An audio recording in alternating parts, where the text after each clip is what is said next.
લોકો મને કબાડીવાળો કહીને નફરતથી જોતા હતા। મેં એક દિવસ એક મોટા બંગલામાંથી રદ્દી ખરીદી, જેમાં જૂની પુસ્તકો હતી।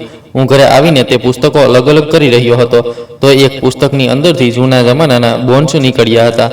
હું ઈચ્છતો તો અમીર બની શકતો હતો, પણ મેં તે બોન્ડ પાછા આપવાનો નિર્ણય કર્યો। જ્યારે હું પાછો તે બંગલામાં ગયો ત્યારે ખબર પડી કે તે લોકો ખૂબ કરજામાં ડૂબેલા છે અને ઘર વેચાઈ જવાની નોબત આવી ગઈ છે। મારી ઈમાનદારીએ તેમનો જીવ બચાવી લીધો હતો અને બદલામાં તેમણે મને કહે છે કે હું રૂમમાંથી બહાર આવ્યો હતો। મને જોતા જ માતા તરત બોલ્યા હતા કે હમણાં એક છોકરો આવ્યો હતો, તેણે કહ્યું છે કે તે મોટા વિસ્તારના ત્રીજા બંગલામાં તને યાદ કરવામાં આવ્યો છે। કદાચ આજે ત્યાંથી તને ખૂબ જ ભારે રદ્દી મળવાની છે। સારું, જોજે, મોટી મોટી પુસ્તકો અલગ રીતે રાખજે, પછી આપણે તેને મોટી દુકાને મોટી કિંમતે વેચીશું, અથવા કદાચ બજાર જઈને ત્યાં વેચાઈ જાય। તેમની એક મોટી લાઇબ્રેરી છે, કદાચ તે લોકો લાઇબ્રેરી ખાલી કરવા માંગે છે। તું ખૂબ ધ્યાનથી જજે અને જેટલું થઈ શકે એટલું લઈને આવજે। આજે લાગે છે થોડી કમાણી થઈ જશે। માતાની વાત સાંભળીને હું તરત બોલ્યો, એટલે કે હું વધારે પૈસા લઈને જાઉં? જો વધારે સામાન હોય તો તેમણે માથું હામાં હલાવ્યું હતું અને કહ્યું હતું કે આ વધારે સારું રહેશે, કારણ કે પછી તારે તેમને તેમના હિસાબે જ પૈસા આપવા પડશે। અમીર લોકો છે, એવું પણ બની શકે કે તે તારી પાસેથી કોઈ પૈસા પણ ન લે, પણ ધ્યાન રાખજે, એટલે જ લઈ જા। જો પાછું આવવું પડે તો ખૂબ મુશ્કેલ થઈ જશે। હું પાછો અંદર આવ્યો હતો। મેં તિજોરી ખોલીને લગભગ 3000 રૂપિયા મારી પાસે રાખ્યા હતા। આખી લાઇબ્રેરીની પુસ્તકો હતી, એટલે કે ઘણો ફાયદો થઈ શકે તેમ હતો।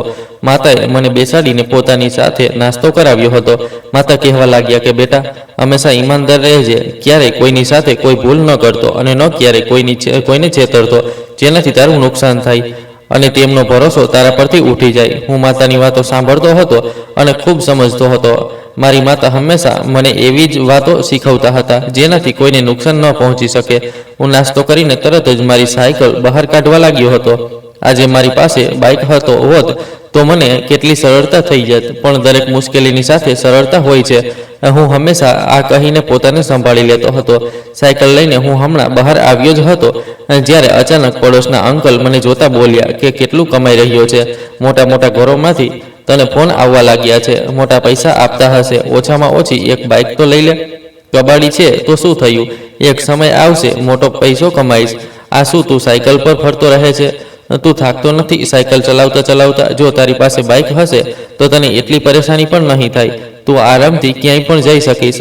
તેમની વાત સાંભળીને મેં તેમને કોઈ જવાબ નહોતો આપ્યો। આજકાલના લોકો કેટલી સરળતાથી આ વાતો બોલી લે છે, પણ કોઈ નથી જાણતું કે સામે હાજર માણસ કેવા દર્દમાંથી પસાર થઈ રહ્યો છે। મારી માતાનું ઓપરેશન થવાનું હતું, પણ મારી પાસે એટલા પૈસા નહોતા કે હું તેમનું ઓપરેશન કરાવી શકું। હમણાં પૂરતું તો દવાઓ પર જ તેમનું ગુજરાન ચાલી રહ્યું હતું। હું ચૂપચાપ પેડલ મારવાનું શરૂ થઈ ગયો હતો અને સીધો તે ઘર તરફ આગળ વધ્યો હતો। મગજમાં એ જ વિચારો ચાલવા લાગ્યા હતા કે કાશ મારી પાસે ઘણા બધા પૈસા હોત અને હું માતાનો ઈલાજ કરાવી લેત। તેમના પિત્તમાં દર્દ રહેતું હતું। ડોક્ટરે તેમને સ્પષ્ટ કહી દીધું હતું કે જ્યાં સુધી તેમનું પિત્ત ન નીકળી જાય ત્યાં સુધી તેમનો દર્દ આવો જ રહેશે અને જેટલું જલ્દી થઈ શકે આ કામ કરાવી લો, નહીં તો આગળ જતા આપ લોકોને ખૂબ મોટી પરેશાનીનો સામનો કરવો પડી શકે છે। મને દરેક વાત વિશે ખબર હતી। મારી સાથે ઉઠાવ બેસવાવાળા ઘણા છોકરાઓએ મને દબાયેલા શબ્દોમાં સમજાવ્યું હતું કે પોતાની માતાનો ઈલાજ કરાવ, જો ઝેર ફેલાઈ ગયું તો તું ખૂબ પરેશાન થઈ જઈશ। જો તેમને કંઈ થઈ ગયું તો તારી આગળ પાછળ કોઈ નહીં રહે।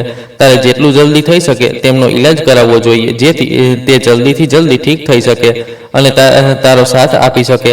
પણ મારી પાસે પૈસા જ નહોતા। હું અફસોસ કરતો તે મોટા ઘર તરફ ચાલ્યો ગયો હતો। મુખ્ય સિક્યોરિટી પર મને રોકી લેવામાં આવ્યો હતો કે આ પ્રકારના માણસ અંદર નથી જઈ શકતા। હું તરત જ બોલ્યો હતો કે મને ત્રીજા બંગલામાં હાજર સુદેશ સાહેબે બોલાવ્યો છે, તમે તેમને ફોન કરીને પૂછી લો અને તેમને કહેજો કે રદ્દીવાળો આવ્યો છે। મારી વાત સાંભળીને તેણે એક નજર મારા પર નાખી હતી। મેં નામ સાચું જણાવ્યું હતું એટલે તે કોલ કરવા માટે પોતાના ક્વાર્ટરમાં ચાલ્યો ગયો હતો। થોડી વાર પછી તે બહાર આવ્યો હતો અને મને જોતા બોલ્યો હતો કે પહેલાં ક્યારેય નથી જોયો, શું તેમની પાસે પહેલાં પણ આવ્યા છો? મેં માથું હાના ઈશારામાં હલાવીને કહ્યું હતું કે 2 થી 3 વાર આવ્યો છું। તેમની નાની દીકરી પોતાની પુસ્તકો અવારનવાર મને વેચે છે અને અવારનવાર પોતાની પુસ્તકો મારી પાસેથી જ ખરીદે છે। હું તેમને અહીંથી નહીં પણ કોચિંગમાંથી જાણું છું। જ્યાં તે મેડમ ભણાવવા જાય છે. મારી વાત સાંભળીને તે બોલ્યો હતો કે જાઓ, તમને અંદર બોલાવી રહ્યા છે, અને હા, જલ્દી જ પાછા આવજો. વધારે ડ્રામા કરવાની જરૂર નથી, અને જો તે કોઈને પરેશાન કર્યા કે પછી કોઈ બીજા ઘરમાં જવાની કોશિશ કરી તો હું તને છોડીશ નહીં. ધ્યાન રાખજે આ વાતનું. હવે જલ્દીથી જા અને જલ્દીથી પાછો આવજે. તેના હાથમાં એક જાડો દંડો હતો. મોટા ઘરમાં કામ કરવાવાળા લોકો પણ કંઈક વધારે જ હવામાં ઉડતા હોય છે. તેને જોઈને સ્પષ્ટ ખબર પડી રહી હતી. હું કાંઈ પણ કહ્યા વગર સાયકલ લઈને બંગલા તરફ આગળ વધ્યો હતો. થોડોક સફર કાપીને હું બંગલાની પાસે આવી ગયો હતો. મને જોતા જ ગાર્ડે દરવાજો ખોલી લીધો હતો. હું અંદર આવ્યો તો સામે એ જ છોકરી ઊભી હતી જેની પાસેથી હું અવારનવાર રદ્દી ખરીદતો હતો. જોવામાં તો તે ખૂબ જ વધારે સુંદર હતી. નાની સુંદર આંખો, ગોળ ચહેરો, તેને જોઈને કોઈ નાની પરી જેવી લાગી રહી હતી. કહેવા માટે હું એક કબાડીવાળો હતો. સામાન્ય રીતે આવા લોકો વિચિત્ર આકારના હોય છે, પણ હું જોવામાં ખૂબ સારો અને સ્વસ્થ હતો. ચહેરો પણ સુંદર હતો અને રંગ પણ ગોરો હતો. જો મારી પાસે કોઈ સારી આવડત કે ભણતર હોત તો આજે હું આ કબાડવાળો ન હોત. મને જોતા જ તે તરત મારી પાસે આવી ગઈ હતી અને બોલી કે તમે લાઇબ્રેરીમાં આવી જાઓ. આજે અમે ઘણી પુસ્તકો કાઢી છે, અને આટલી વાર કેમ લગાડી દીધી તમે આવવામાં? અમે ક્યારના તમારી રાહ જોઈ રહ્યા છીએ. મેં મારી સાયકલને એક તરફ ઊભી કરી દીધી અને મારા શર્ટના બટન ઠીક કરતાં કહ્યું કે તમારા સિક્યોરિટી ગાર્ડે રોકી લીધો હતો. ફાલતુની વાતો કરી રહ્યો હતો. ખેર, તમે છોડો. આજ જણાવો કે લગભગ કેટલી પુસ્તકો હશે? મારી વાત સાંભળીને તે પ્રેમથી બોલી હતી કે ઘરમાં આજે માત્ર મારી નાની બહેન અને નોકરાણી જ છે. આપણે થોડી વાર બેસીને વાત કરીએ. હું તમારા માટે મારા હાથેથી ચા બનાવીશ. મને ખૂબ સારી ચા બનાવતા આવડે છે. મેં આશ્ચર્યથી તે છોકરી તરફ જોયું હતું અને થોડી વાર ચૂપ થઈ ગયો હતો. થોડી વાર પછી જ્યારે અમે ઘરના દરવાજા પર પહોંચી ગયા હતા તો હું નરમાઈથી બોલ્યો હતો કે જુઓ મેડમ, હું તમારી ખૂબ ઇજ્જત કરું છું, પણ હું ચા વગેરે નથી પી શકતો. હું અહીં મારા કામથી આવ્યો છું અને મારું કામ કરીને જવા માંગુ છું. તમારા ગાર્ડે મને એમ પણ કહી દીધું છે કે જલ્દી પાછો આવજે. ત્યાં રોકાવાની કોઈ જરૂર નથી.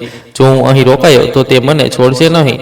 તમે મારી વાત તો સમજી જ રહ્યા હશો. પ્લીઝ મને જલ્દીથી જલ્દી આપી દો, અને મારે પાછો મારા ઘરે પણ જવું છે.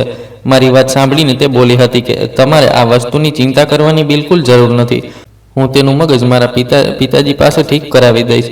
દરેક આવતા જતાને તે આમ જ પરેશાન કરતો રહે છે. અમે તેને સિક્યોરિટી માટે રાખ્યો છે, જિંદગી ખરાબ કરવા માટે નહીં. તેની તરફથી તમે પરેશાન થવાનું બંધ કરી દો. જો તમે કહેશો તો હું તમને દરવાજા સુધી ખુદ મૂકવા માટે જઈશ. તે તમને એક શબ્દ પણ નહીં બોલી શકે. તેની મારી સામે બોલવાની હિંમત પણ નહીં થઈ શકે. તમારે તેનાથી ડરવાની બિલકુલ જરૂર નથી. જ્યારે મેં માથું નાના ઈશારામાં હલાવીને કહ્યું હતું કે મારું કામ માત્ર અહીં જ નથી, મારે બીજી જગ્યાએ પણ જવાનું છે. તમે મને પુસ્તકો આપી દો જેથી હું જલ્દીથી જલ્દી અહીંથી નીકળી શકું. મારે બીજા પણ ઘણા કામ છે. મારી વાત સાંભળીને તેના ચહેરાના રંગ ઉડી ગયા હતા. આંખોની ચમક ઓછી થઈ ગઈ હતી. હું કોઈ નાનો છોકરો નહોતો, એક સમજદાર માણસ હતો જેને તે છોકરીના દિલની હાલત સ્પષ્ટ દેખાઈ રહી હતી. પણ હું એવી તેવી કોઈ ભૂલ કરવા નહોતો માંગતો જે તેની જિંદગીને મુશ્કેલીમાં મૂકી દે. અને મારી પણ જ્યારે પણ તે મને મળતી હતી તે મારી સાથે આમ જ વાત કરતી હતી. અને એક છોકરો હોવાના નાતે મને આ વિશે ખબર હતી કે તે મારા માટે શું વિચારે છે. હું તેને પ્રોત્સાહન આપવા નહોતો માંગતો કારણ કે હું મારી ઓકાત જાણતો હતો. તે મને સીધી લાઇબ્રેરી લઈ આવી હતી. ત્યાં ઘણી બધી પુસ્તકો સજાવેલી હતી અને કેટલીક પુસ્તકો જમીન પર એક તરફ રાખેલી હતી. પુસ્તકો ઘણી બધી હતી. મારા ચહેરાનો રંગ એકદમ ખીલી ગયો હતો. એટલે કે આજે મારો ખૂબ ફાયદો થવાનો હતો. પુસ્તકો ખૂબ મોટી મોટી હતી. તે મને જોતા બોલી કે આ બધી પુસ્તકો મારા ખૂબ કામમાં આવશે. અમારું તેને વેચવાનું બિલકુલ દિલ નથી અને તે ખરાબ થઈ ગઈ છે. અમને હવે તેની કોઈ જરૂર નથી. તમે આ બધી પુસ્તકો લઈને જઈ શકો છો. લગભગ 50 પુસ્તકો હતી અને બધીની બધી ખૂબ ભારે હતી અને બિલકુલ સાફ સુથરી. એક પણ પેજ ખરાબ નહોતો. હું બોલ્યો, આના હું તમને 2000 આપીશ. તે બોલી, અરે નહીં, અમને પૈસા નથી જોઈતા. અમે તો એમ પણ તેને ફેંકવાના હતા. તમે લઈ જાઓ તેને, અમને તેની કોઈ જરૂર નથી. જ્યારે મેં હેરાનીથી તે છોકરીની વાત સાંભળી હતી, આટલી ભણેલી ગણેલી સમજદાર છોકરી આવી ફાલતુ વાતો કેવી રીતે કરી શકે છે? પુસ્તકોને ભલા કોણ ફેંકે છે? પણ મેં કંઈક નહોતું કહ્યું. ચૂપચાપ મારા થેલામાં નાખવાનું શરૂ થઈ ગયો હતો. મેં વિચારી લીધું હતું કે હું પૈસા આપીને જઈશ, પણ આ પુસ્તકો લગભગ મને આગળ જઈને ખૂબ વધારે ફાયદો આપવાની હતી. બધી પુસ્તકો થેલામાં રાખ્યા પછી હું ઊભો થઈ ગયો હતો. તેમને સંભાળવા ખૂબ મુશ્કેલ હતા, પણ મેં જેમ તેમ તેમને ઊંચકી લીધા હતા અને તે છોકરીને જોતા કહ્યું હતું કે તમારો ખૂબ ખૂબ આભાર કે કે તમે મને યાદ રાખ્યો. આ બધાના 2000 થાય છે, તમારે પૈસા તો લેવા જ પડશે. જ્યારે તે માસુમિયતથી બોલી હતી, મારી તરફથી એક ગિફ્ટ સમજીને રાખી લો, હું પૈસા નથી લઈ શકતી, મને માફ કરી દો. ચા પી લે તો મને ખૂબ સારું લાગત. એમ સમજી લો કે આ પુસ્તકોના બદલે એક ચાનો કપ તો બને છે. હું ખૂબ સારી ચા બનાવું છું, તમે એકવાર પીને તો જુઓ. તેની વાત સાંભળીને મને ખૂબ અજીબ બેચેની થઈ હતી. એવું લાગતું હતું જેમ કે તે છોકરી મારી સાથે કંઈક બોલવા માંગે છે, પોતાના દિલની હાલત મારી સામે રાખવા માંગે છે, પણ હું તેને એવું કરવા નહોતો દઈ શકતો. જો તે એવું કરત તો પછીથી નુકસાન જ થાત. હું મારા દિલ કોઈના પર પણ બરબાદ નહોતો કરી શકતો. આ બધું મારી થનારી પત્ની માટે હતું અને મને ખબર હતી કે કંઈ પણ થઈ જાય, હું ગમે તેટલા પૈસા કમાઈ લઉં, આ છોકરી ક્યારેય મારી ન થઈ શકે. એટલે હું એવું કંઈ પણ કરવા નહોતો માંગતો જેનાથી અમારા બંને વચ્ચે ગેરસમજ પેદા થઈ શકે. મેં મારો થેલો સંભાળ્યો હતો અને ખામોશીથી બહાર આવી ગયો હતો. તે મારી પાછળ આવી હતી. હમણાં મેં તે થેલાને મારી સાયકલ પર ઠીક કર્યો જ હતો કે તે મને જોતા બોલી હતી કે શું હું તમારા ઘરે આવી શકું છું? મારો ઈરાદો તમારા માતાને મળવાનો છે. પ્લીઝ ના ન પાડતા, મારું ખૂબ મન છે, હું તમારા માતાને મળવા માગું છું. જો તમે ના પાડી તો હું ખોટું લગાડીશ. તેની વાત સાંભળીને મને એકવાર ફરી ખૂબ અજીબ લાગ્યું હતું, પણ હું તરત બોલ્યો હતો કે જી હા, બિલકુલ, તમે આવી શકો છો. તમારું પોતાનું ઘર છે, પણ તમે તમારા ઘરવાળાઓને પૂછીને આવજો, ક્યાંક તેમને ખોટું ન લાગી જાય. હું માનું છું કે આ કહેવાવાળો હું કોઈ નથી હોતો, પણ તમારા માતા પિતા તમારા પોતાના છે અને તેમને પૂછવું ખૂબ જરૂરી છે. એટલે મારું કહેવું છે કે તમે જ્યારે પણ મારા ઘરે આવો તો તમારા માતા પિતાને પૂછીને આવજો, અને અમારા ઘરના દરવાજા હંમેશા આપ લોકો માટે ખુલ્લા છે. અમે તમને રોકવાવાળા કોણ હોઈએ? તમે જ્યારે ચાહો ત્યારે અમારા ઘરે આવી શકો છો. મારી વાત પર તેણે કોઈ જવાબ નહોતો આપ્યો, પણ તેના ચહેરાનો રંગ જણાવી રહ્યો હતો કે તેનું મારું કહેવું ખૂબ ખરાબ લાગ્યું છે. હું બસ ખામોશીથી મારી સાયકલ લઈને બહાર આવી ગયો હતો. દરવાજા પર પહોંચ્યો તો ગાર્ડે તરત મને રોકી લીધો હતો. મેં ગભરાઈને તેની તરફ જોયું હતું. એક ક્ષણ માટે એવું લાગ્યું હતું કે કદાચ ગાર્ડને નાની મેડમના દિલની હાલત ખબર છે, પણ તે મારા થેલા પર હાથ મારતો બોલ્યો હતો કે એકવાર મને ચેક કરાવ કે આની અંદર શું છે. ક્યાંક તે કોઈ ચોરી તો નથી કરી? તારા જેવા લોકોનો કોઈ ભરોસો નથી હોતો. તમે લોકો આવા જ હોવ છો. હમણાં તે કંઈક બીજું કહેત કે જ્યારે હિમાંશી મેડમનો અવાજ ગૂંજી ઉઠ્યો હતો. મેં તને અહીં સિક્યોરિટી પર રાખ્યો છે કે પછી લોકોને પરેશાન કરવા માટે? જો તે એક ગરીબ માણસ છે અને સાયકલ પર છે તો તું તેની સાથે આ પ્રકારનો વ્યવહાર કરીશ? આ તારી પરવરિશ થઈ છે? તને નથી ખબર કે લોકોની ઇજ્જત કેવી રીતે કરવી જોઈએ? પછી તે ગરીબ હોય કે પછી અમીર, તેમની ઇજ્જત હંમેશા કરવી જોઈએ.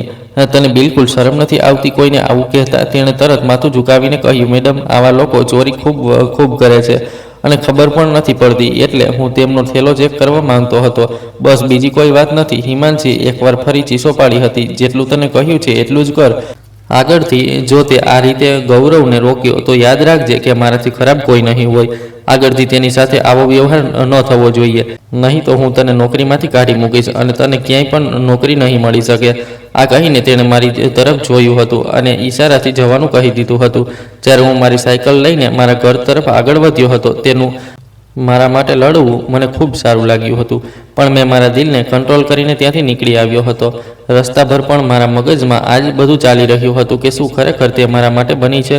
શું મારે તેની તરફ જોઈ લેવું જોઈએ? શું તેની પસંદને અપનાવી લેવી જોઈએ? શું તે મારી સાથે સારી લાગશે? શું તે મારી જિંદગીમાં આવી શકે છે? હું ઘણા પ્રકારના વિચારો કરી રહ્યો હતો, પણ મારી પાસે એક પણ વસ્તુનો જવાબ નહોતો. થોડી વાર પછી હું મારા ઘરે પહોંચી ગયો હતો. સાયકલ મેં લોનમાં જ ઊભી કરી દીધી હતી અને રૂમમાં આવી ગયો હતો. હમણાં મને બેઠાને થોડી જ વાર થઈ હતી કે જ્યારે મારા માતા પાણીનો ગ્લાસ લઈને મારી પાસે આવ્યા હતા અને મારી તરફ વધારતા બોલ્યા હતા કે બેટા, પાણી વગેરે પી લે, હું જમવાનું આપી દઉં છું, જમી લે. તે પછી આપણે પુસ્તકો જોઈ લઈએ છીએ. જે પણ સારી હશે આપણે તેને બજારમાં વેચી દઈશું. માતાની વાત સાંભળીને હું તરત જ બોલ્યો હતો કે માં, બધી પુસ્તકો ખૂબ સારી છે, બસ એકવાર હું નજર નાખી લઉં છું. મને નથી લાગતું કે આપણે અહીં કોઈ કબાડીવાળાને આ પુસ્તકો આપવી જોઈએ. બજારમાં આપણને તેના ખૂબ સારા પૈસા મળશે. હિમાંશી મેડમ જણાવી રહ્યા હતા કે તે લોકોએ આ પુસ્તકો વાંચી લીધી છે, એટલે કે આ બધી પુસ્તકો સારી છે, તો તેમણે તેને વાંચી છે. મારી વાત સાંભળીને માતા બોલ્યા હતા, તને તેમના ઘરની સ્ત્રીઓનું નામ પણ ખબર છે?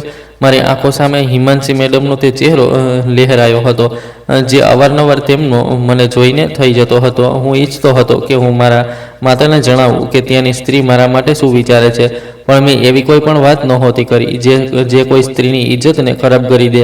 મેં ચૂપચાપ પાણી પીધું હતું અને માતાની સાથે જ નાની મોટી વાતો સાથે જમવાનું બનાવવાનું શરૂ કરી દીધું હતું. જમવાનું બનાવ્યા પછી મારા માતા મારી સાથે બેસીને જ જમવા લાગ્યા હતા.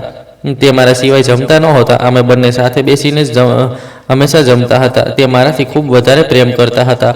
જમતા સમયે તે મારી સાથે બોલ્યા હતા કે બેટા, ક્યારેય કોઈ વસ્તુ પર ઘમંડ ન કરતો. ભલે તારી સાથે કંઈ પણ થઈ જાય, તું હંમેશા ચૂપ રહેવાનું શીખજે અને ક્યારેય કોઈ નુકસાન ન કરતો અને ક્યારેય એવું કામ ન કરતો જેનાથી આપણી બેઇજ્જતી થાય. આ વાતોને તું હંમેશા ધ્યાનમાં રાખજે અને જે લોકો તારા પર ભરોસો કરે છે તેમનો ભરોસો ક્યારેય તૂટવા ન દેતો. મેં તેમની વાતો સાંભળી અને સમજી લીધી હતી. મારી માતા મારી સાથે હંમેશા આવી જ વાતો કરતા હતા.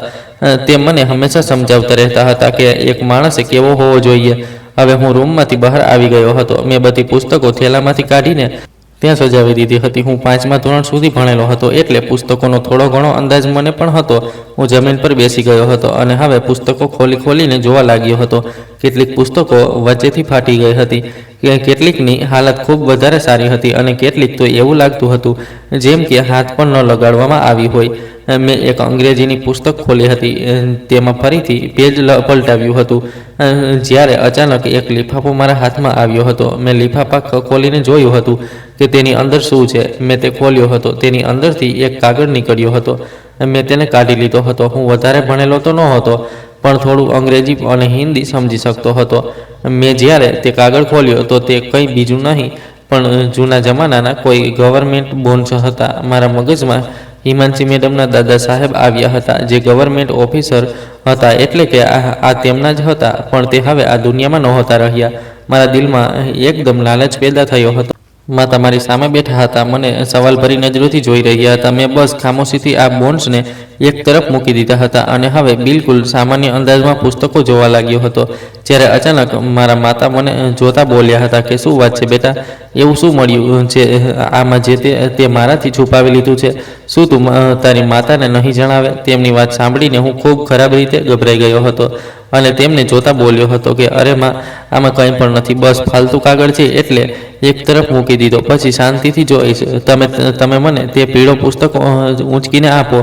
માતાનું ધ્યાન મારી તરફથી હટી ગયું હતું અને તે પાછા પુસ્તકોમાં જ લાગી ગયા હતા. જ્યારે મારું દિલ જોરથી ધબકી રહ્યું હતું. જો તે જૂના જમાનાના બોન્ડ હતા એટલે કે તેમાં કરોડોની કિંમત હશે. હું અમીર માણસ બની શકું છું. મારી આખી જિંદગી બદલાઈ શકે છે. મારા મગજમાં ઘણા પ્રકારના વિચારો આવવા લાગ્યા હતા. ચહેરા પર પણ સ્મિત આવી ગયું હતું. આવા બોન્ડ્સ વિશે મેં અવારનવાર સાંભળી રાખ્યું હતું એટલે હું ખૂબ જ વધારે બેચેન થઈ રહ્યો હતો.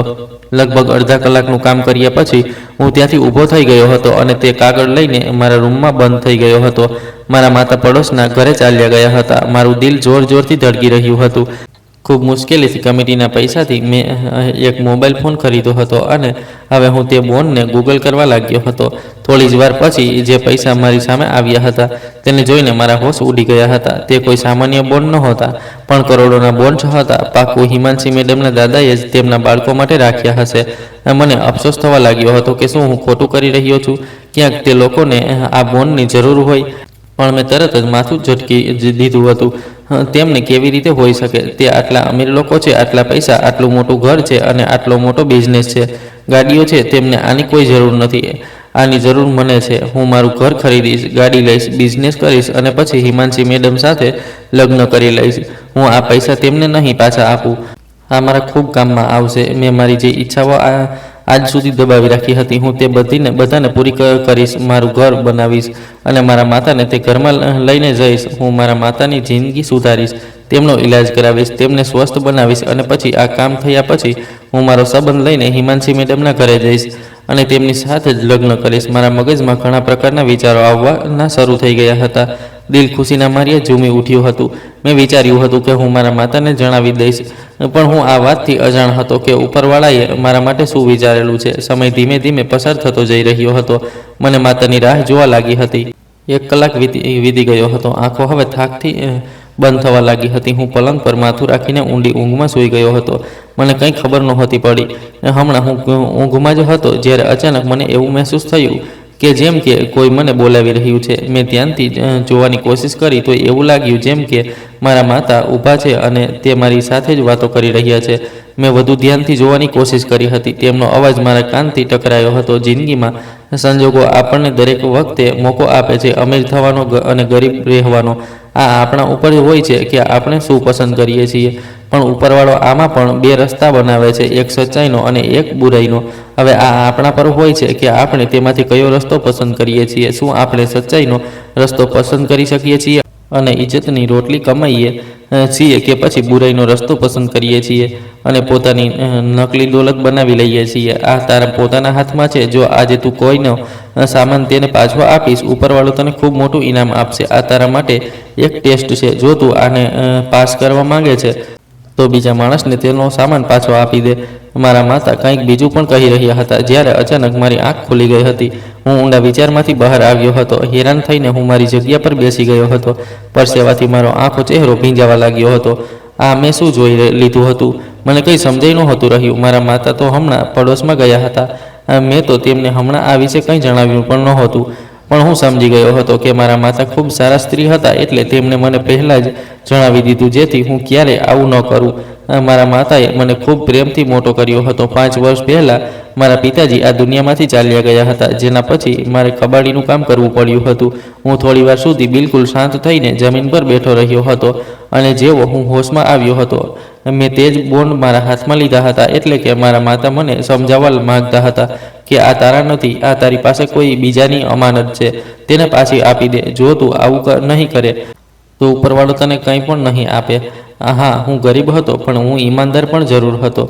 મારા માતા પિતાએ ક્યારેય કોઈ ખોટું કામ નહોતું કર્યું. મને હંમેશા સારા રસ્તા પર ચાલવાનું શીખવ્યું હતું અને મારે ત્યાં જ ચાલવું જોઈતું હતું. થોડીવાર સુધી હું આ જ વિચારોમાં બેઠો રહ્યો હતો. એટલે કે મારા માતા મારી વિચારસરણીઓમાં આવીને મને જણાવી ચૂક્યા હતા કે હવે મારે શું કરવું જોઈએ.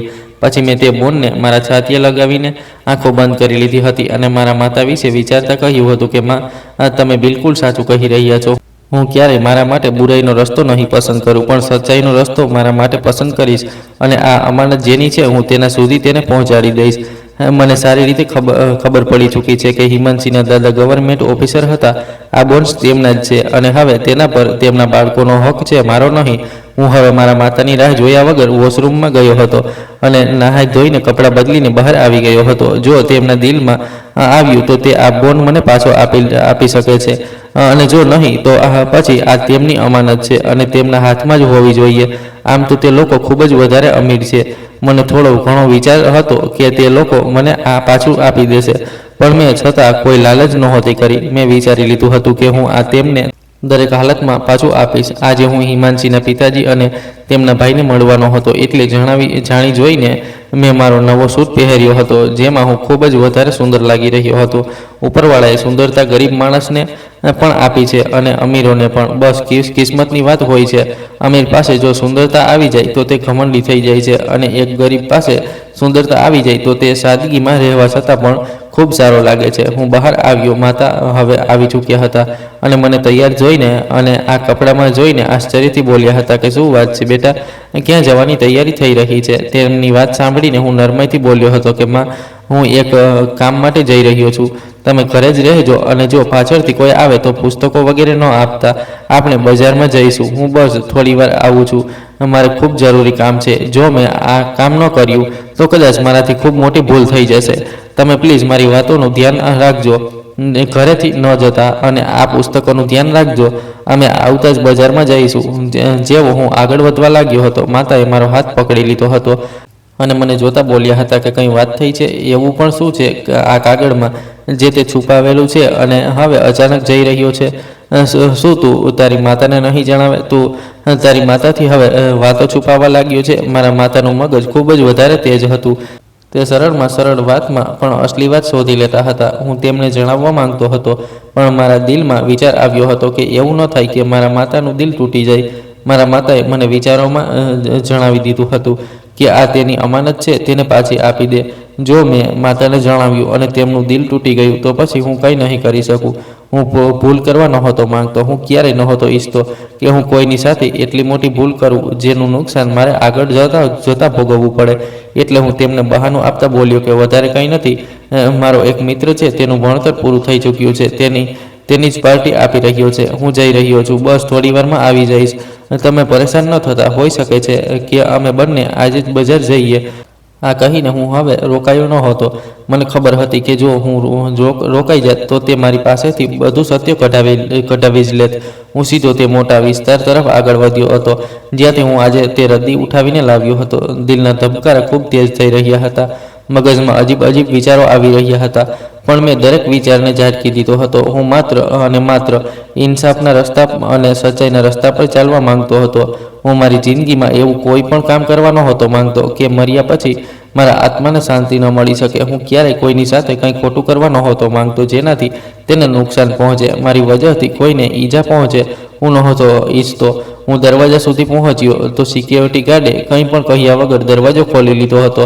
હું સીધો હિમાંશી મેડમના ઘર તરફ આગળ વધ્યો હતો. તેમના દરવાજા પર પહોંચીને મેં એક ઊંડો શ્વાસ લીધો હતો અને ગાર્ડ પાસે જઈને કહ્યું હતું કે અંદર જણાવી દો કે ગૌરવ કબાડીવાળો આવ્યો છે. તેની પાસે એક જરૂરી સામાન છે, તેને પાછું આપવાનું છે.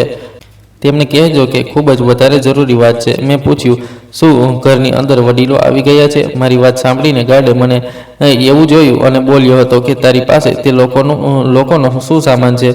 મને આપી દે, હું પહોંચાડી દઈશ. મેં માથું નાના ઈશારામાં હલાવ્યું હતું અને કહ્યું હતું કે જરૂરી કામ છે, તેમની સાથે જ છે અને તેમનો ખૂબ જરૂરી સામાન છે. હું તેમના હાથમાં જ આપવા માંગુ છું. સારું રહેશે કે અંદર વાત કરી લો.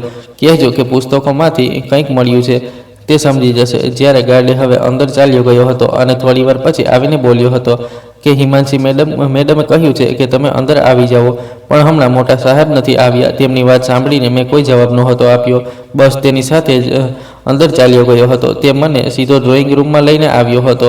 હિમાંશી મેડમ ત્યાં જ ઊભા હતા. મેં તેમને નમસ્તે કર્યું તો તે તરત મારી પાસે આવીને બોલી હતી કે મને વિશ્વાસ નથી આવી રહ્યો ગૌરવ સાહેબ કે તમે ફરી આવ્યા છો. શું જરૂરી સામાન રહી ગયો હતો કે પછી કોઈ વાત કરવી છે? મને તો બિલકુલ વિશ્વાસ નથી આવી રહ્યો કે તમે ફરીથી મારી સામે ઊભા છો. હિમાંશીની આંખોની ચમક જોવાલાયક હતી. પાકું તેના મગજમાં એ જ વિચાર ચાલી રહ્યો હતો કે હું તેની સાથે કોઈ વાત કરવા માટે આવ્યો છું, પણ એવું કંઈ પણ નહોતું. હું તેમને જોતા બોલ્યો હતો કે મારે તમારા પિતાજી, તમારા ભાઈ સાથે વાત કરવી છે. તમે પ્લીઝ તેમને બોલાવી લો અને કહો કે કબાડીવાળો ગૌરવ આવ્યો છે અને તેની પાસે એક ખૂબ જ જરૂરી વસ્તુ છે.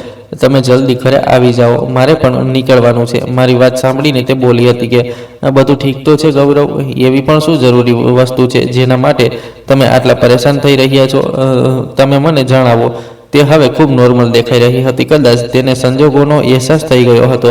હું ફરીથી બોલ્યો હતો કે ખૂબ સારું થશે કે જો તમે તમારા પિતાજી સાથે મારી વાત કરાવી દો અથવા પછી તેમને કહો કે તમે ઘરે આવી જાઓ.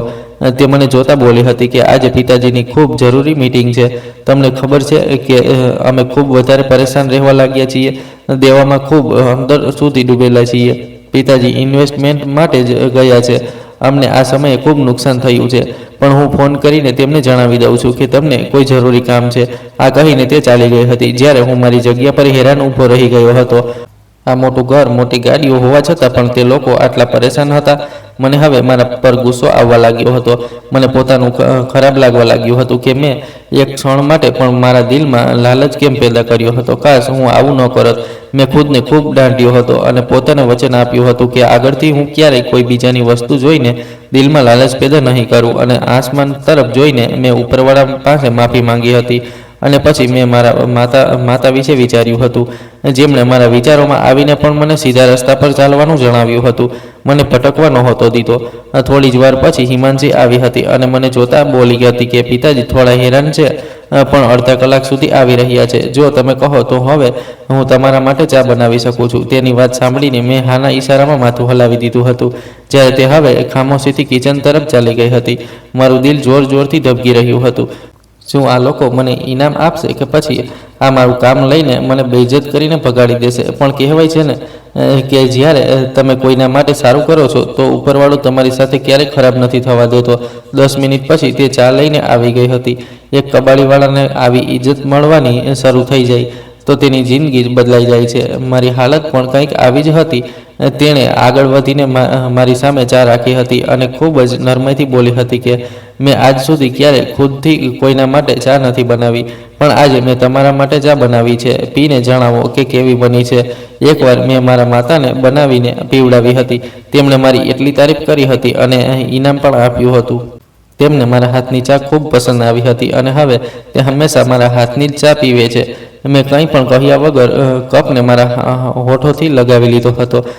જેવો પહેલો ઘૂંટ મારા ગળામાં ઉતર્યો હતો, ચાનો ટેસ્ટ ખૂબ સારો હતો. મારી જીભ મીઠી થઈ ગઈ હતી. હું તેને જોતા બોલ્યો હતો કે ચા ખરેખર ખૂબ સારી બની છે. હવે હું એટલો અમીર તો નથી કે તમારા જેવી અમીર સ્ત્રીઓને ઇનામ આપી શકું. મારી વાત સાંભળીને તે નારાજગીથી બોલી હતી કે હું સ્ત્રી નથી, હજી છોકરી છું. જ્યારે હું હવે હસી પડ્યો હતો અને તેને જોતા બોલ્યો હતો કે સ્ત્રી પણ છોકરીને જ કહે છે. મેં કોઈ ખોટી વાત નથી કરી.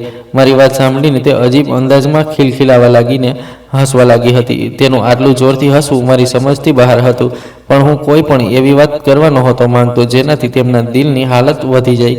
તે મને જોતા બોલી રહી હતી, ગૌરવ, તું મારી સાથે દોસ્તી કરીશ? હું ખૂબ સારી છોકરી છું, ખૂબ ભણું છું, કોઈની સાથે વાત પણ નથી કરતી, કોઈ છોકરા સાથે દોસ્તી પણ નથી કરતી. બસ હું મારામાં મગ્ન રહું છું. હું તારું ખૂબ ધ્યાન રાખીશ. અમે બંને ખૂબ સારા દોસ્ત બની શકીએ છીએ. તેની વાત સાંભળીને મેં માથું નાના ઈશારામાં હલાવ્યું હતું. મને અંદાજ હતો કે તે આ પ્રકારની કોઈને કોઈ વાત જરૂર કરશે, એટલે મેં જવાબ પહેલાથી જ તૈયાર કરી રાખ્યો હતો. હું માથું નાના ઈશારામાં હલાવતા બોલ્યો કે હું જાણું છું કે તમે મને પસંદ કરો છો. તમારી પસંદ કઈ છે આ વાતનો મને અંદાજ નથી. તમે દોસ્તી કરવા માંગો છો કે મને પોતાનો જીવનસાથી બનાવવા માંગો છો, આ ઉપરવાળો જાણે છે. પણ તમારા ટેસ્ટ અને મારા ટેસ્ટમાં જમીન આસમાનનો ફરક છે. હિમાંશી મેડમ, ઉપરવાળાના વાસ્તે મારી જિંદગીને વધુ મુશ્કેલ ન બનાવો. તમે અને હું બે અલગ અલગ લોકો છીએ. અમારી જિંદગી ખૂબ અલગ છે. પ્લીઝ મને પરેશાન ન કર્યા કરો. હું પરેશાન થઈ રહ્યો છું. જ્યારથી મેં તમને જોયા છે, મેં પહેલી જ નજરમાં ઓળખી લીધું હતું કે તમે મારા વિશે શું વિચારો છો, તમારા દિલમાં મારા માટે શું છે. પણ મેં ક્યારેય તમારો સાથ નહોતો આપ્યો, કારણ કે હું જાણતો હતો કે હું ક્યાંય છું અને તમે ક્યાં છો. પ્લીઝ, સારું થશે કે તમે મારી પરેશાનીઓને વધુ ન વધારો અને મારાથી જેટલું દૂર થઈ શકે એટલું રહો. હું તમને કોઈ ખોટી આશાઓ આપવા નથી માંગતો. હું જાણું છું કે મારી શું ઓકાત છે અને તમારી શું ઓકાત છે. હું ક્યારેય તમારી સાથે ઊભો નથી રહી શકતો. પ્લીઝ, તમે મને પરેશાન કરવાનું છોડી દો. મારી વાત સાંભળીને તેણે કોઈ જવાબ નહોતો આપ્યો, બસ ખામોશીથી માથું પકડીને બેસી ગઈ હતી. બરાબર પૂરા 15 મિનિટ પછી રૂમનો દરવાજો ખુલ્યો હતો અને હિમાંશી મેડમના પિતાજી અંદર આવ્યા હતા. તેમને જોતા જ હું મારી જગ્યાએથી ઊભો થઈ ગયો હતો. તે મને જોતા બોલ્યા હતા કે શું વાત છે, તે મને કેમ બોલાવ્યો છે? આખરે એવું શું છે તારી પાસે? અમારો સામાન જે તું મને આપવા માંગે છે, એટલી પણ શું જરૂરી વસ્તુ હતી કે તે મને અહીં સુધી બોલાવી લીધો? તેમની વાત સાંભળીને હું બોલ્યો હતો કે તમારા પિતાજી ગવર્મેન્ટ ઓફિસર હતા. તેમણે માથું હાના ઈશારામાં હલાવ્યું હતું અને મને જોતા બોલ્યા હતા કે શું તે મને માત્ર આ પૂછવા માટે અહીં બોલાવ્યો છે? આ વાત તો તું હિમાંશીને પણ પૂછી શકતો હતો.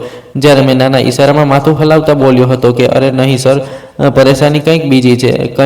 ખરેખર આજે હું તમારા ઘરે આવ્યો હતો. તમારી દીકરીએ મને પુસ્તકો આપી હતી. હું એક કબાડીવાળો છું, તમને આ વાતની તો ખબર જ હશે. તેમણે પોતાનું માથું હાના ઈશારામાં હલાવ્યું. હું વધુ બોલ્યો. તે જ્યારે હું ઘરે પહોંચ્યો અને મેં પુસ્તકો જોવાનું શરૂ કર્યું તો તે પુસ્તકમાં મને એક લિફાફા મળ્યો હતો અને જ્યારે મેં તે લિફાફાને ખોલીને જોયો તો તેમાં એક ગવર્મેન્ટ બોન્ડ હતો. એટલે કે તમારા પિતાજીનો જ કોઈ બોન્ડ હશે જે તેમણે કોઈ પુસ્તકમાં રાખ્યો હતો. તે હું તમને પાછો આપવા માટે આવ્યો છું. મેં તે બોન્ડ વિશે ગૂગલ કર્યું છે. તે લગભગ કરોડોમાં છે. હું ક્યારેય ખોટું કામ કરવા નહોતો માંગતો, એટલે મને તે બોન્ડ મળ્યો તો હું તરત તમારી પાસે ચાલ્યો આવ્યો. મારી વાત સાંભળીને તે પોતાની જગ્યા પર બિલકુલ હેરાન ઊભા રહી ગયા હતા. મેં તે બોન્ડ તેમની તરફ વધારી દીધો હતો અને માથું ઝુકાવીને કહ્યું હતું કે મારો ઈરાદો પહેલાં આને પોતાની પાસે રાખવાનો હતો, પણ આ કોઈ બીજાની અમાનત હતી. હું આ રીતે તેના પર હક નહોતો જમાવી શકતો અને ન તો આટલી મોટી ભૂલ કરી શકતો હતો. આ અમાનત મારે આપ લોકો સુધી પહોંચાડવાની જ હતી. તે મેં કરી દીધી છે. હું કોઈની સાથે ખરાબ કરીને મારી જિંદગી મુશ્કેલ નથી બનાવવા માંગતો, કારણ કે હું જાણું છું કે જો માણસ કોઈની સાથે ખરાબ કરે છે તો તેની સાથે પણ ક્યારેય સારું નથી થઈ શકતું અને ઉપરવાળો તેને સજા જરૂર આપે છે. એટલે મેં વિચાર્યું હતું કે હું આ ક્યારે મારી પાસે નહીં રાખું અને હું તરત જ તમારી પાસે આવી ગયો હતો. હવે મેં તમને તમારી વસ્તુ પાછી આપી દીધી છે, એટલે હવે તમે મને જવાની પરવાનગી આપો. મારી વાત સાંભળીને તેમણે કોઈ જવાબ નહોતો આપ્યો. બસ તે બોનને ખોલીને જોવાનું શરૂ થઈ ગયા હતા. થોડી વાર પછી તે મને જોતા બોલ્યા હતા કે તને ખબર છે આ સમયે મને પૈસાની કેટલી જરૂર હતી. લોકોની સામે ભીખ માંગવા જેવી હાલત થઈ ગઈ હતી. મને વિશ્વાસ નથી આવી રહ્યો કે પિતાજીએ આ બોન આટલી ફાલતુ પુસ્તકમાં રાખ્યો હતો, જેની તરફ મારું ધ્યાન પણ નહોતું. મેં શોધવાની ખૂબ કોશિશ કરી હતી. મને આના વિશે ખબર હતી. હું લાઇબ્રેરીની દરેક પુસ્તકને શોધી ચૂક્યો હતો, પણ છતાં મને આ નહોતો મળ્યો, અને તે એકવારમાં જ તેને શોધી લીધો. હું તારો આ અહેસાન ક્યારે નહીં ભૂલીશ. તું એક ખૂબ સારો માણસ છે. તું નથી જાણતો કે મને આ સમયે આની કેટલી જરૂર છે.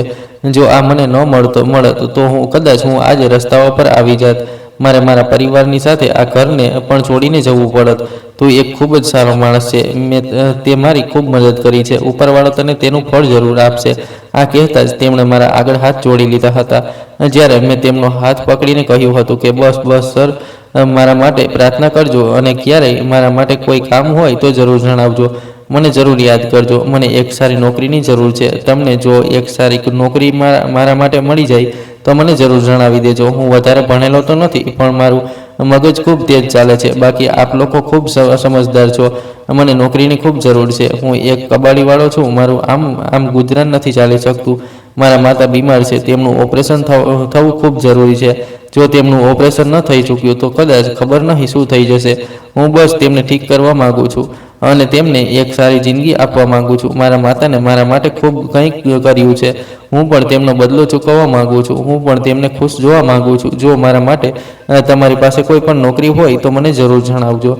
હવે મને જવા દો. તે બોલ્યા, અરે એમ કેવી રીતે? તું કંઈ પણ ખાધા પીધા વગર કેવી રીતે જઈ શકે છે?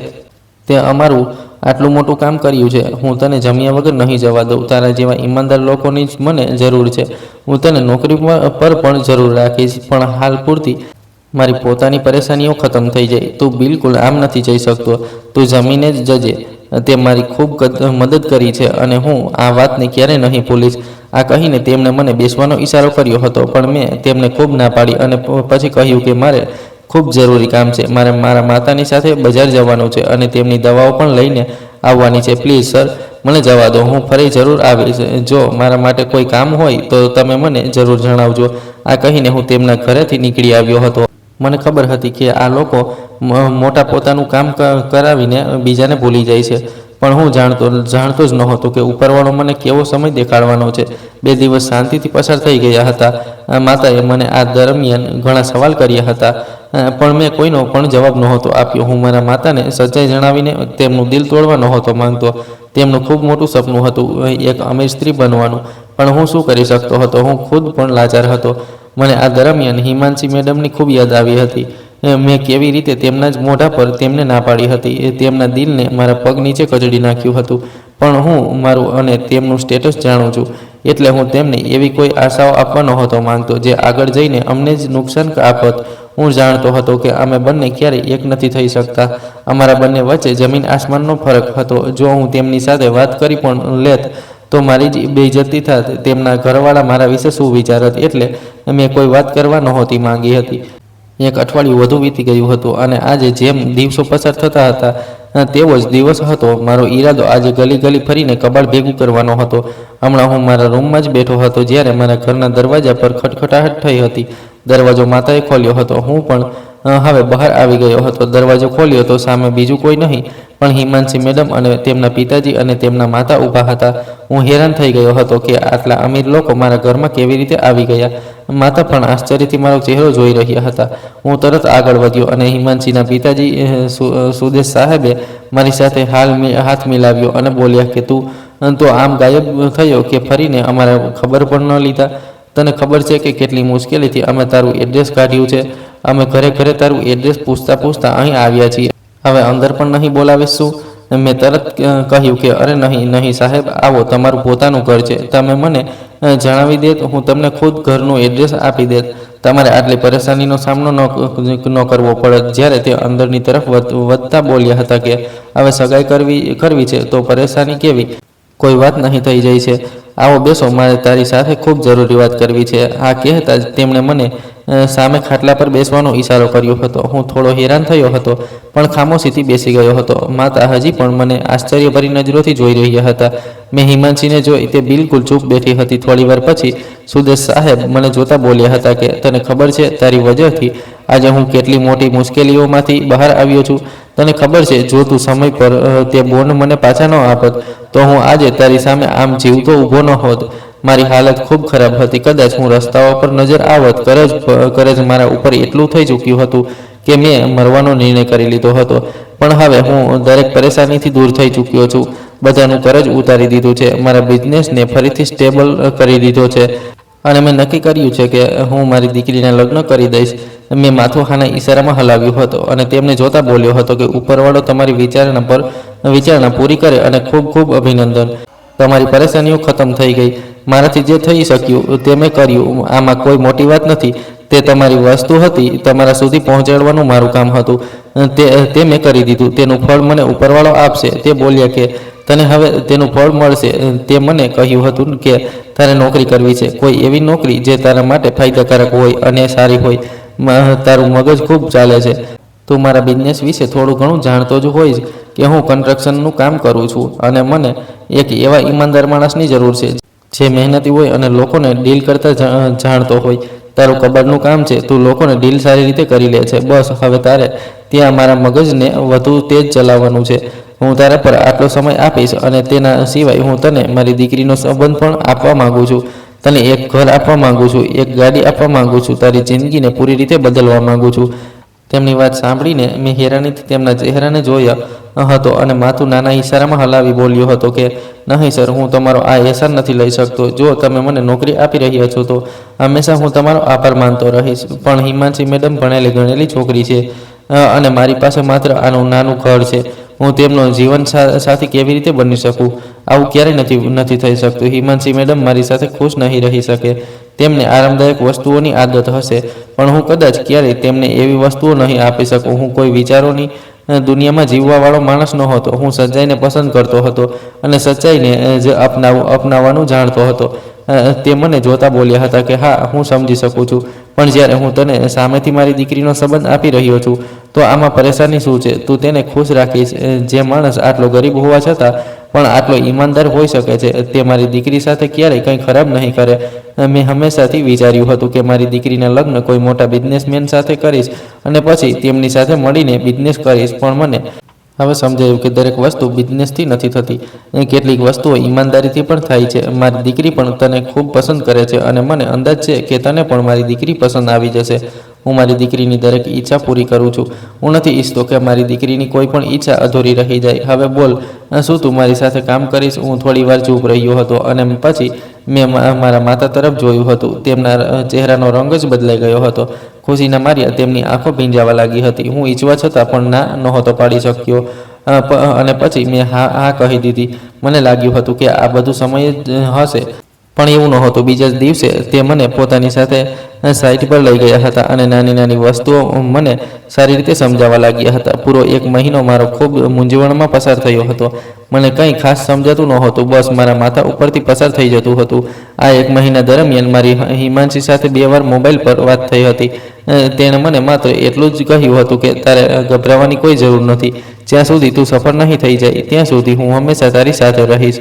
મોહબ્બત આનું જ નામ છે. જ્યારે તારો સાથી પરેશાન હોય, મુશ્કેલીઓમાં હોય તો તે માણસને તેની મદદ કરવી જોઈએ અને હું તારી મદદ કરી રહી છું. તને કોઈ પણ વસ્તુની જરૂર હોય તો તું વિચાર્યા વગર મને કહી શકે છે.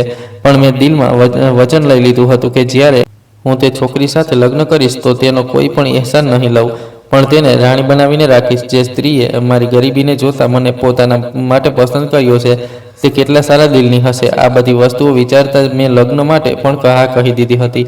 લગભગ 6 મહિના પછી મને આખું કામ સમજાઈ ગયું હતું. મગજ તેજ હોવાના કારણે હું લોકોને મારી વાતોમાં એવી રીતે ઉલઝાવી દેતો હતો કે તે ખુદ હેરાન થઈ જતા હતા. પર્સનાલિટી પણ એટલી સારી હતી કે બધા લોકો મને જોતા રહેતા હતા. 6 મહિનાની અંદર મેં મારું ઘર પણ બનાવી લીધું હતું.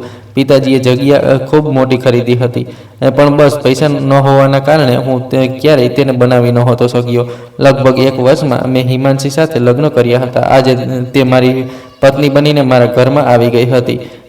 મારી આખી જિંદગી બદલાઈ ચૂકી છે. બિઝનેસ છે, ગાડી છે, ઘર છે, પત્ની છે. મારા માટે તે બધી ખુશીઓ છે જેનું તે હંમેશાથી સપનું જોતા આવ્યા હતા. અને માતાનું ઓપરેશન પણ થઈ ચૂક્યું છે. હવે તે બિલકુલ ઠીક છે. આ બધું ઈમાનસિંહની બે વજહથી મને મળ્યું છે અને મારી ઈમાનદારીની વજહથી. જો હું ઈમાનદારી સાથે ન ચાલત, તે દિવસે તેમની અમાનત પાછી નહોતી પહોંચાડત, તો કદાચ આજે મારી પાસે કંઈ પણ ન હોત, ન આ શાંતિ હોત અને ન આ બધી ખુશીઓ. કદાચ પૈસા હોત, આ ઘર, બિઝનેસ હોત, પણ મારા દિલને તે આરામ ન મળત જે હવે મળી રહ્યો છે. હું બધા લોકોને એ જ જણાવવા માગું છું કે પૈસા જોઈને પોતાની નિયતને ક્યારેય ખરાબ ન થવા દેજો. ખુદ પર ભરોસો રાખજો કે તમે બધું કરી શકો છો. મિત્રો, આશા છે કે તમને અમારી વાર્તા પસંદ આવી હશે. જો વાર્તા પસંદ આવી હોય તો વિડીયોને લાઇક કરો, ચેનલ પર નવા છો તો ચેનલને સબસ્ક્રાઈબ કરો અને હા, નોટિફિકેશન બેલને જરૂર દબાવો જેથી આગામી અપડેટ સૌથી પહેલાં તમને મળે. આભાર.